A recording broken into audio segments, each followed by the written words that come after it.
Em nome do Pai, do Filho e do Espírito Santo. Amém. Amados irmãos e irmãs, é com muita alegria que nós estamos aqui para juntos estudar e meditar a primeira leitura que a Igreja nos apresenta para este sábado, em que nós celebramos, inclusive, o dia de Santa Catarina de Sena, ela que é Virgem Doutora da Igreja. Neste sábado, as leituras estão dentro da dinâmica da terceira semana da Páscoa. O texto se encontra lá em Atos 9, versículos de 31 a 42, que diz assim: Naqueles dias a igreja vivia em paz em toda a Judéia, Galiléia e Samaria. Ela consolidava-se e progredia no temor do Senhor, e crescia em número com a ajuda do Espírito Santo. Pedro percorria todos os lugares e visitou também os fiéis que moravam em Lida.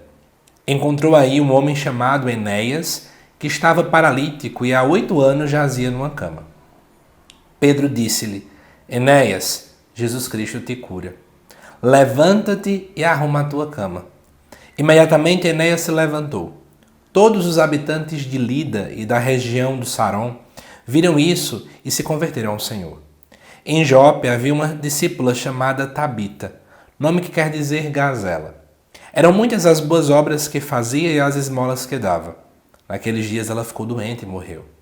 Então lavaram seu corpo e o colocaram no andar superior da casa. Como Lida ficava perto de Jope, e ouvindo dizer que Pedro estava lá, os discípulos mandaram 2 homens com um recado: Vem depressa até nós. Pedro partiu imediatamente com eles. Assim que chegou, levaram-no ao andar superior, onde todas as viúvas foram ao seu encontro. Chorando, elas mostraram a Pedro as túnicas e mantos que Tabita havia feito quando vivia com elas. Pedro mandou que todos saíssem. Em seguida, pôs de joelhos e rezou. Depois voltou-se para o corpo e disse: Tabita, levanta-te. Então ela abriu os olhos, viu Pedro e levantou-se. Pedro deu-lhe a mão e a ajudou a levantar-se. Depois chamou os fiéis e as viúvas e apresentou-lhes Tabita viva.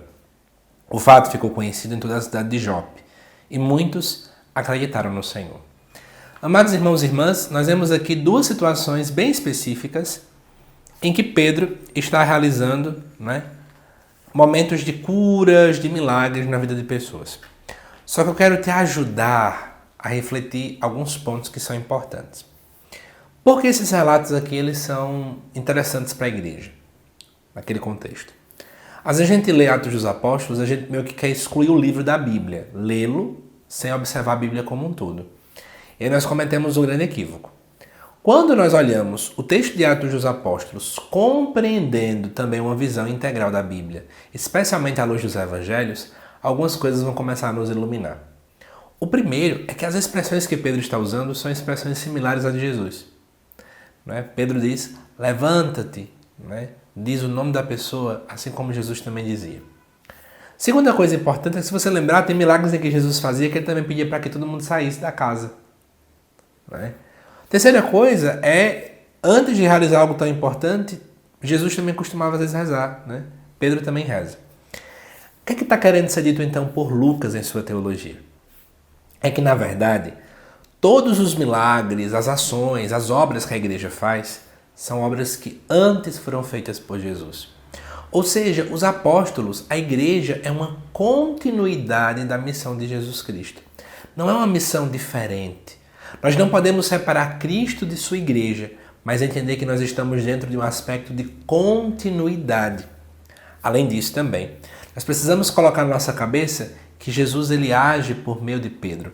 Não é por Pedro que essas pessoas levantam-se, andam e fazem isso ou aquilo. Mas é, na verdade, pela ação de Cristo que está agindo por meio dos apóstolos. E por que não dizer também por meio da própria igreja, uma vez que Pedro representa a igreja. E aí o que é que eu estou querendo chamar a atenção dentro de tudo isso? Nós, enquanto igreja, vamos pensar um pouco. Nós temos imitado as ações de Jesus Cristo? Nós temos sido continuidade, braços, pernas para o Cristo? Ou será que nós agimos por conta própria, sem seguir os caminhos do Mestre? Porque tem muita gente que, na verdade, parece que cria um cristianismo próprio.